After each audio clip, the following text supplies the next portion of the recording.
Olá, muita paz de Deus para a tua vida. Bem-vindo, bem-vinda ao nosso estudo bíblico da série Josué, hoje a parte 22, que é o capítulo 20 do livro de Josué, na Bíblia Sagrada. Eu quero convidar você a ler todo esse capítulo 20, ele é bem curtinho. E depois volta aqui e confira conosco nossos pensamentos, comentários, impressões. Deixa o Senhor falar ao teu coração. O capítulo de hoje é um tópico muito importante: as cidades refúgio. Vem comigo. E recapitulando, na semana passada a gente viu o loteamento das terras entre as tribos de Israel e como é importante para Deus o congregar e as famílias, né? Desde lá da Páscoa com Moisés, o Senhor mandou ficar reunidas as famílias. E aí, por toda a Bíblia, né? Também lá no começo com Abraão, ele falou: em Abraão serão benditas todas as famílias da terra. E esse capítulo, então, 19, é muito importante, porque a gente viu também como Deus faz certinho as divisões e faz questão de registrar as cidades que foram para cada tribo, cada família, e as aldeias e os limites. Então a gente vê que é um Deus organizado, que leva bem a sério a sua promessa e o cumprimento dela. Então, aqui nesse capítulo 19, a gente vai ver agora o capítulo 20. E agora o capítulo 20 de Josué na Bíblia Sagrada começa assim o seu versículo 1. Falou mais o Senhor a Josué, dizendo. Olha, só esse primeiro versículo já há tanta informação e tanto ensinamento. Deus é vivo e Ele fala. E desde o início do capítulo 1 de Josué, Deus falou com Josué as orientações, a missão dele de levar o povo, atravessar o Jordão, fazer com que o povo tomasse posse da terra prometida. Aí o povo realmente passou o Jordão e Deus ali com a mão forte ajudando e falando com o povo e ajudando nas lutas, na batalha.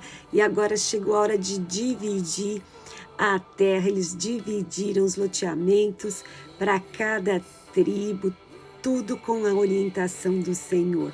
Só que o Senhor não parou aí, Ele continuou orientando. Ele continuou dando as instruções, ele continua falando, acompanhando essa trajetória das tribos de Israel no cumprimento da sua promessa, na posse da terra, que é chamada a terra prometida, Canaã. E ele fala, continua dando as suas palavras e o seu acompanhamento e as suas instruções. E agora ele vai instruir algo que na verdade ele já havia falado lá em Números 35 com Moisés. Porque Deus, você vai ver na Torá, que é chamada Torá, os 5 primeiros livros da Bíblia Sagrada, que o Senhor faz aliança com Abraão, promete a terra, e Moisés tira o povo do Egito para ir para a terra prometida, e aquela primeira geração foi uma geração rebelde, que não acreditava, que reclamava demais, murmuradora. Então essa primeira geração não viu a promessa de Deus cumprida, mas isso não quer dizer que Deus não ia cumprir. E agora os filhos dele sim, os filhos dessa geração que saiu do Egito com Moisés, agora sob a liderança de Josué, essa nova geração. Então vê sim, pisa sim, toma posse sim da terra prometida. E sobre a organização da cidade, sabe? O executivo, legislativo, judiciário, né? Deus já tinha dado tudo para Moisés, e especificamente as cidades refúgio. Elas foram já ventiladas, ensinadas, né, como o código, né, Código Civil, Código Penal, tudo ali direitinho lá na Torá. E Números 35, então, já diz certinho como que tinha que ser, só que agora chegou a hora de colocar na prática essa organização, essa administração judiciária na nova terra, na terra prometida. Então, o que Deus falou para Josué é para Josué falar para os filhos de Israel o quê? Uma ordem, uma ação que eles tinham que fazer, que era apartar para eles as cidades que eram chamadas cidades de refúgio. Aí o próprio Deus fala de que eu já falei para vocês, que já vos falei pelo ministério de Moisés. Mas afinal, para que seriam essas cidades? Essas cidades morariam os levitas, as suas famílias. Mas o que aconteceria? Por que elas são chamadas cidades de refúgio? Qual era a principal função desta cidade?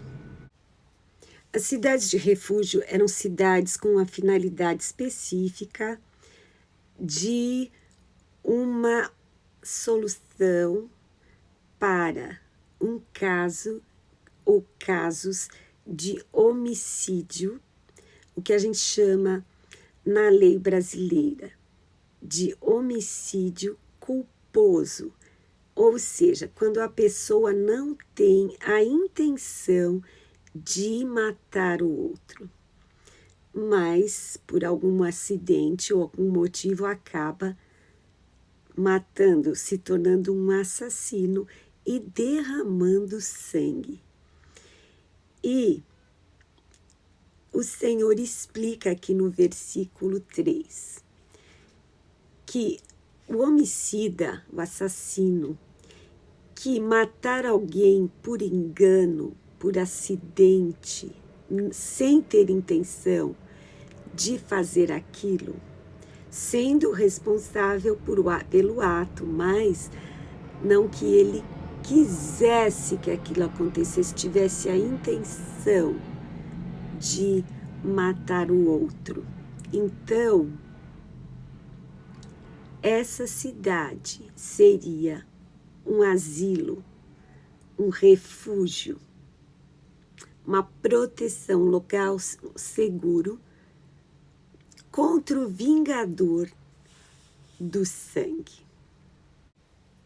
Mas o que é isso, vingador do sangue? A nossa lei do Ocidente é diferente dos costumes orientais antigos e da Torá. Eles não tinham delegacia, não tinham polícia, eles não tinham esse sistema que a gente tem, né, de carceragem.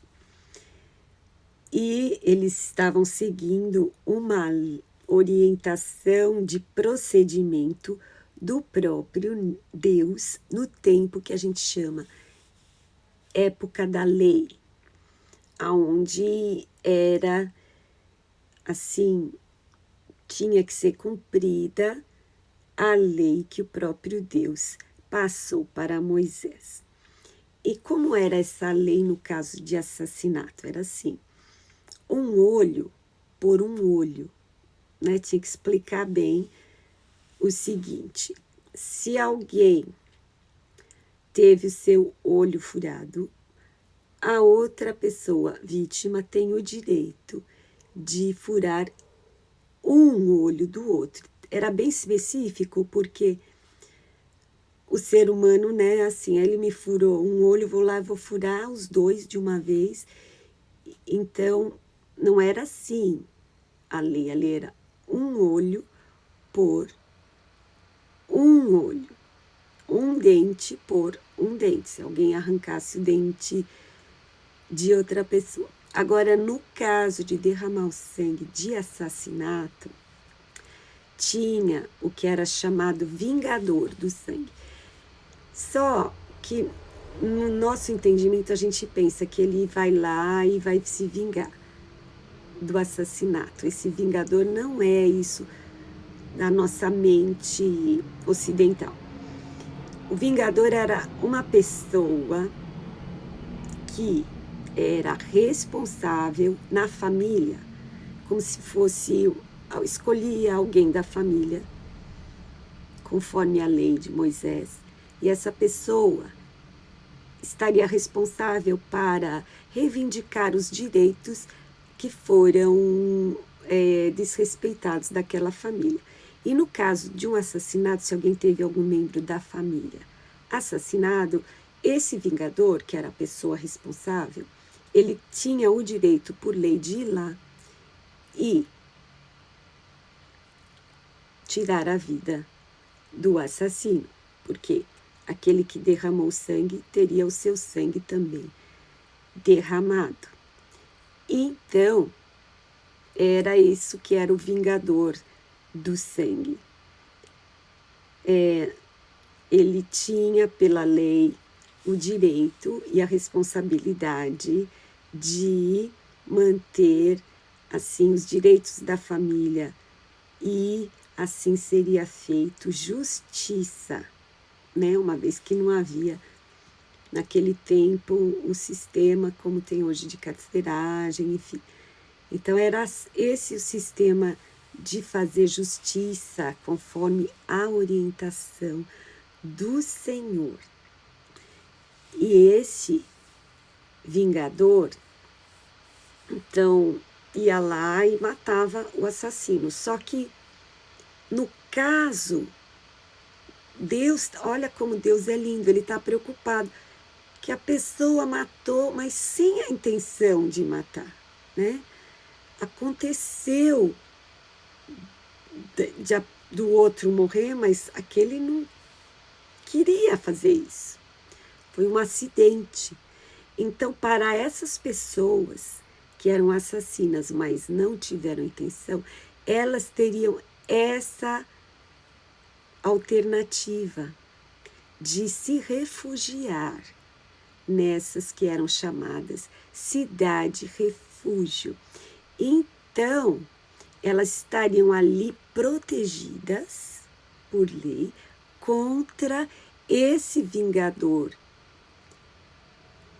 que a pessoa teria uma chance de se explicar perante toda a congregação, de explicar a sua situação, né?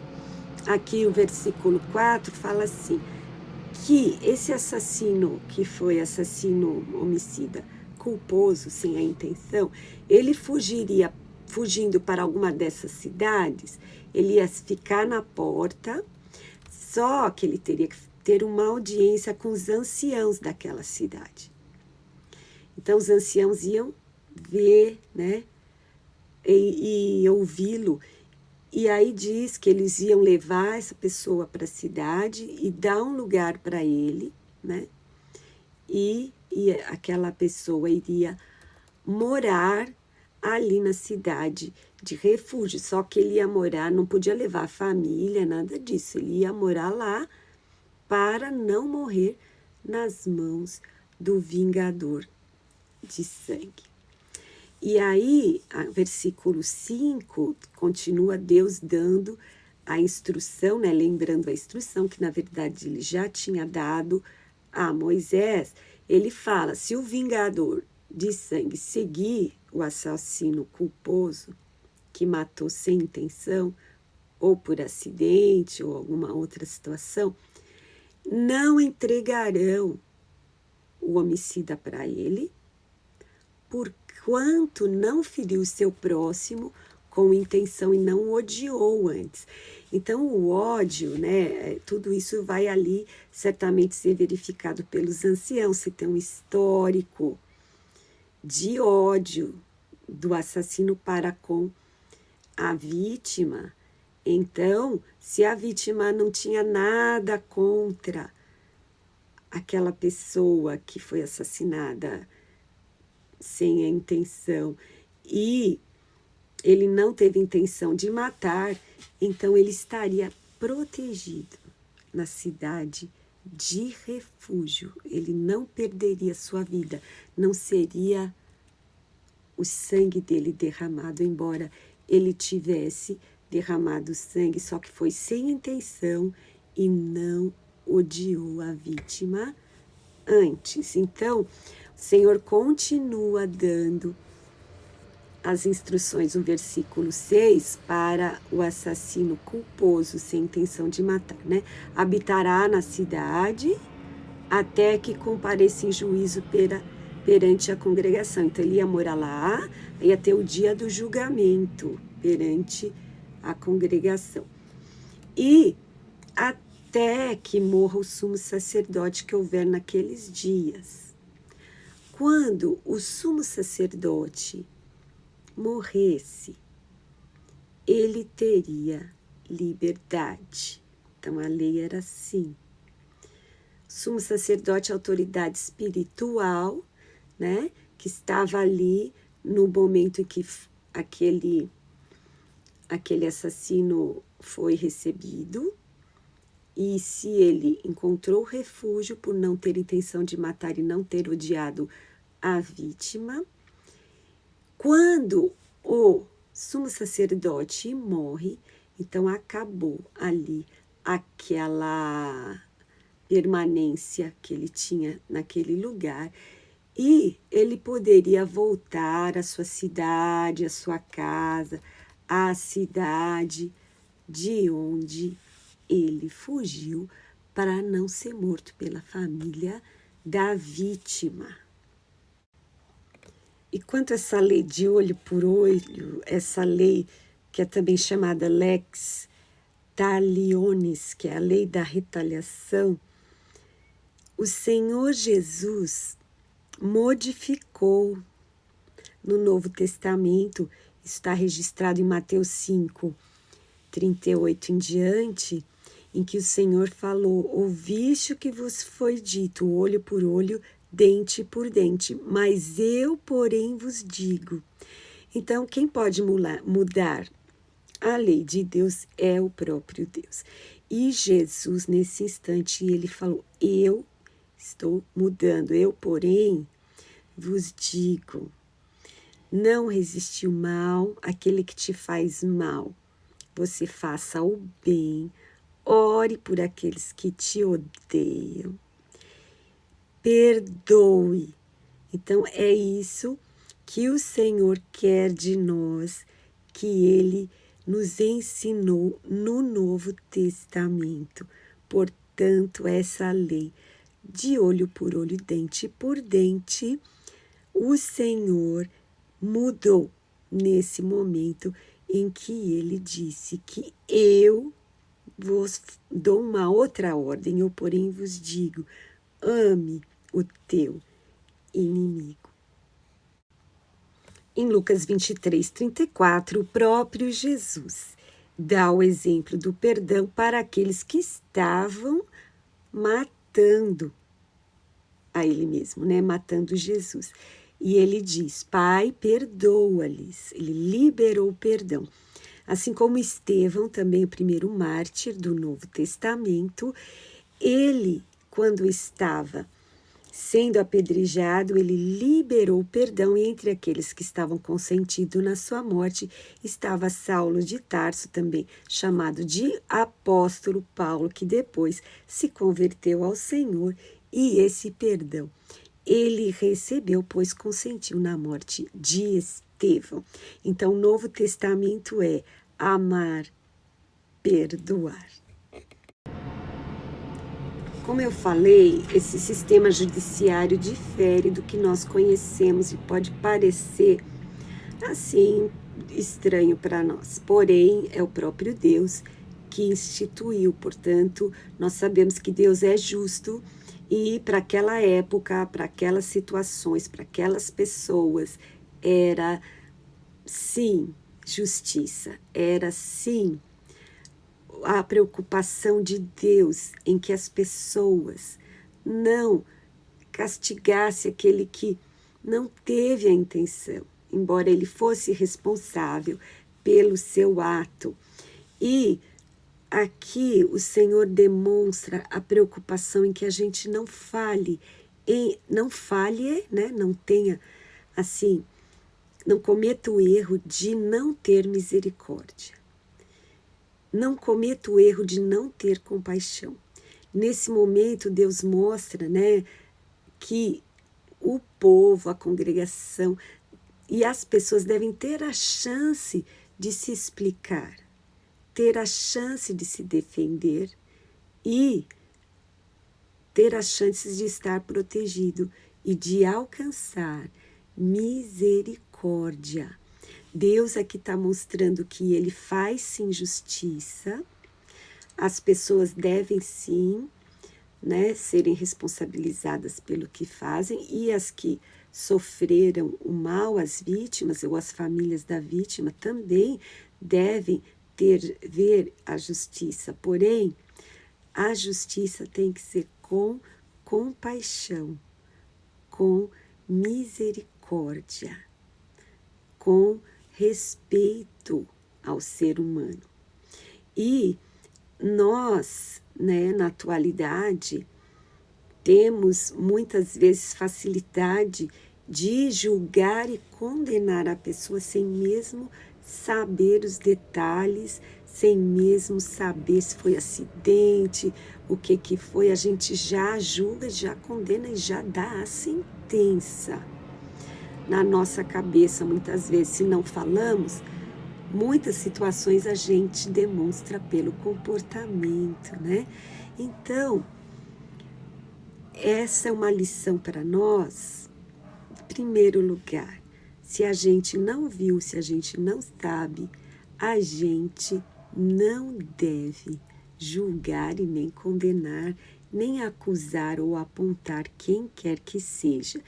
E sempre mostrar compaixão, sempre dar a chance da pessoa se explicar e sempre demonstrar misericórdia, porque Deus é um Deus de justiça e um Deus de compaixão e misericórdia. Se a gente já faz um pré-julgamento, um preconceito, né, um preconceito da situação, seja quaisquer que forem as situações, nós precisamos lembrar que o juiz é Deus, é Ele quem julga e que também tem misericórdia, que perdoa. E Ele na sua palavra diz que como nós perdoamos, ou seja, como nós somos perdoados, nós também temos que perdoar, ouvir a razão do próximo, procurar saber o que realmente aconteceu. Eu sempre lembro do meu pai contando uma história que ele fez direito também, né? Além de ser pastor, ele era advogado. Ele contava que tinha um caso na faculdade em que todas as evidências apontavam para uma certa pessoa como criminoso e assassino. A arma estava na mão dele, ele ia atirar, a pessoa estava na frente. Só que após feito todas as perícias, todas as investigações, eles descobriram que a bala que matou a pessoa, a vítima, não era a que estava no revólver e que depois foi descoberto que aquele homem, embora estivesse ali com o revólver na mão, não foi o verdadeiro assassino. Então, tudo que aparenta pode não ser o que realmente aconteceu. Então, nós temos que ter muito cuidado ao tirar conclusões, principalmente quando nós somos os ofendidos. Vamos sempre dar chance da pessoa se explicar, vamos averiguar os fatos e sempre mostrar compaixão e misericórdia, que é o que Deus quer. As cidades de refúgio, elas eram estrategicamente localizadas, logisticamente, de forma que elas eram de fácil acesso.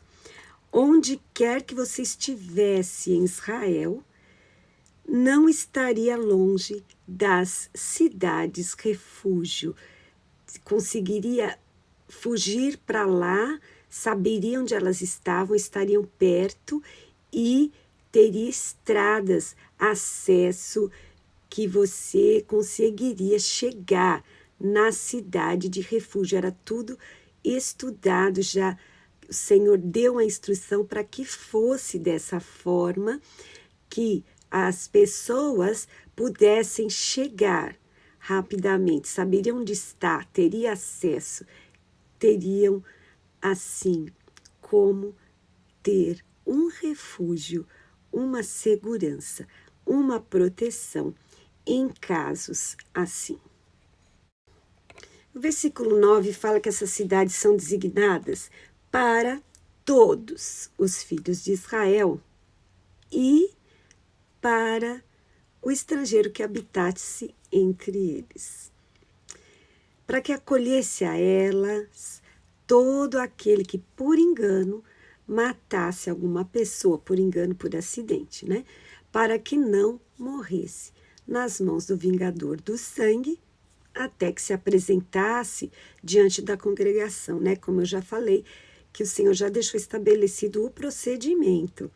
Era para acolher, mas a pessoa ia passar pela audiência, né? Pela triagem ali dos anciãos e teria o julgamento, né? Que seria apresentado diante da congregação. E assim seria feita a justiça. Então, na legislação que Deus deu a Moisés, já em Êxodo 20, 13, que são os 10 mandamentos, Êxodo 20, 13, já fala, não assassinarás, né? E que não é para derramar sangue. O ato de derramar sangue é algo muito sério para Deus e tem a ver com a salvação da nossa alma, a justiça de Deus que vem pela fé no Filho de Deus, que nos amou e a si mesmo se entregou por mim, por você. Isso tem a ver, o derramamento de sangue tem a ver com o pagamento da dívida.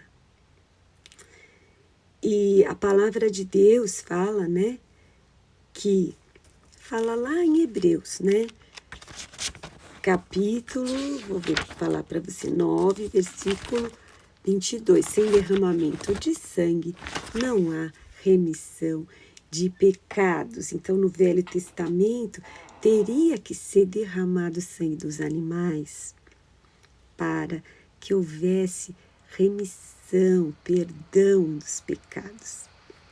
Então, essa é a justiça de Deus, que muitas vezes foge ao nosso pequeno microentendimento. Mas é assim que Deus faz. Para se fazer justiça, teve que derramar o sangue de um inocente. O animal não tem pecado, uma vez que eles são irracionais e então não pecam, mas sobre o perdão de toda a raça humana, a substituição do nosso pecado, o pagamento do nosso pecado, teve a sua realização no ato da cruz do Calvário, que o Senhor Jesus derramou seu sangue precioso. Jesus, o Filho de Deus, para que eu e você fôssemos salvos, cumprindo então a justiça de Deus, não como o homem vê, mas como Deus vê. Foi necessária a morte de um inocente. E o único sacrifício humano que Deus recebeu foi do seu Filho Jesus, Cristo, para nos perdoar e nos salvar. Assim como o pecado veio ao mundo por um só homem, por Adão, um só homem, Jesus, pagou por todos os nossos pecados. Ele era o único que podia, porque não pecou em nada enquanto ele estava em carne. Ele passou por essa prova, por esse teste e se vestiu de homem, se vestiu de carne e foi provado em tudo tentado, mas não pecou, se tornando então sacrifício aceitável a Deus. O sumo sacerdote, Jesus Cristo, ao morrer, nos deu a liberdade, a absolvição, o perdão. Então, já aqui, capítulo 20, já fala: a morte do sumo sacerdote daria a liberdade ao refugiado, assassino culposo, sem intenção de matar e que não tinha ódio da vítima. E com a morte do sumo sacerdote Jesus, nós temos liberdade, libertados do pecado, libertados da morte eterna, libertados do juízo de Deus, libertados e com a nossa pena paga, o preço do nosso pecado pago pelo Senhor Jesus. Quando ele falou, está consumado, quer dizer, está tudo pago e todos que creem no Filho de Deus podem ser salvos e ter o perdão do seu pecado e serem livres da prisão eterna. Pela fé no Filho de Deus, nós somos justificados.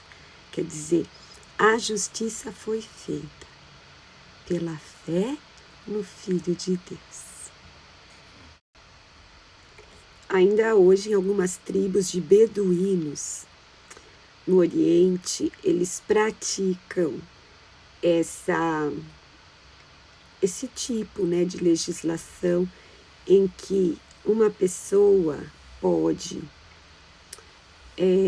defender, né, dependendo do nível de autoridade entre a tribo, e livrar da morte alguém que é acusado, né? Então, conta-se uma história de um beduíno que foi pedir asilo na casa de um sheik, né? Que era o líder ali da tribo, porque ele havia assassinado uma pessoa. Então, ele chegou para o sheik e o sheik teve vontade de proteger aquele jovem. E ele pediu para não morrer, ele tinha assassinado uma pessoa. Aí chegaram os vingadores na casa do sheik e queriam levar aquele rapaz. Falaram: não, ele assassinou, ele é um assassino, a gente tem que matá-lo, a gente precisa fazer justiça. E o sheik bateu o pé firme e falou: não, porque eu não vou deixar.